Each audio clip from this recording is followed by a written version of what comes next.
Today we have a very short video. I went to IKEA and purchased several of their new sensors that work with matter.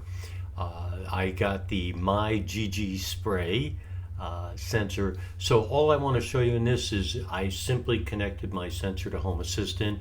That was really fast. It was not a problem at all.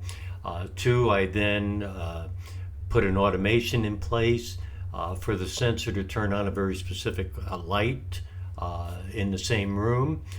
So I'm going to let you watch me right after I set it up and see, did IKEA really come through, and does this very inexpensive sensor work? So, well, let's see if our new motion sensor actually will work.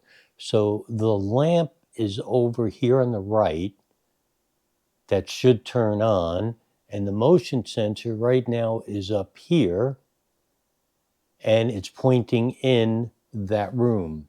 So I'm going to walk there and let you watch. Here we go.